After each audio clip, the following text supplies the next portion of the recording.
बंधुओं, हम बच्चों को तो बहुत समझाते हैं, पर आजकल माता पिताओं को भी समझाने की बहुत जरूरत हो गई है। माता पिता भी बड़े विचलित होते जा रहे हैं हमारे भारत के।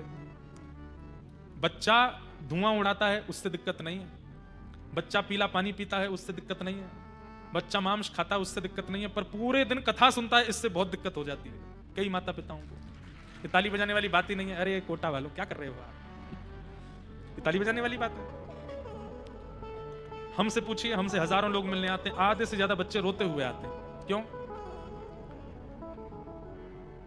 कई बच्चे तो ऐसे हैं कि वो उन्होंने प्याज लहसुन खाना बंद कर दिया, तो उनके माता पिता जबरदस्ती अंदरूनी रूप से किसी सामग्री में मिला के खिला देते हैं, ऐसा तक करते हैं। हमारी उन माता पिताओं से प्रार्थना है, काय को हिरण्यकश्यप बन रहे हो?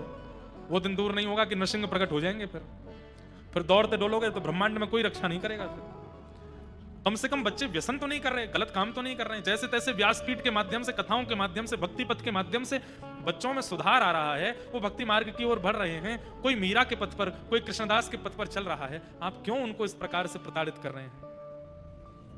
अच्छी बात है कि बच्चे व्यसन नहीं करते, बच्चे सुधर रहे हैं। उन माता पिताओं से हमारी प्रार्थना, कृपा करके ऐसा व्यवहार बच्चों के साथ ना करें। लेकिन बच्चों से भी प्रार्थना, माता पिता चाहे जो कर लें, उनके प्रति गुरुतुल्य भाव ही रखो। प्रहलाद जी के लिए नृसिंह भगवान प्रकट हुए, उसमें जप भी था, तप भी था, नाम जप भी था, प्रहलाद जी की भक्ति भी थी। लेकिन एक तरफ इतना अत्याचार करने वाले पिता के प्रति प्रहलाद जी का जो समर्पण भाव है, उस पर भी ठाकुर जी रीच करके आए कि भले ही पिता ने कितना भी गलत किया हो, लेकिन प्रहलाद ने अपने पिता की कभी निंदा नहीं की, अपने पिता को कभी कुदृष्टि से नहीं देखा।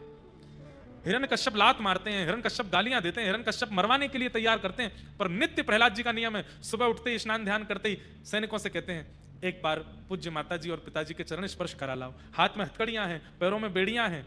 सैनिक पकड़ करके प्रहलाद जी को लेकर के जाते हैं, अपनी मां को प्रणाम करते हैं, अपने पिता को दंडवत प्रणाम करते हैं। वो पिता देखता भी नहीं है प्रहलाद जी की ओर, बोले ये सब नाटक मेरे सामने मत किया कर। लेकिन प्रहलाद जी ने अपने पिता के अंतिम दिन तक नित्य प्रणाम किया।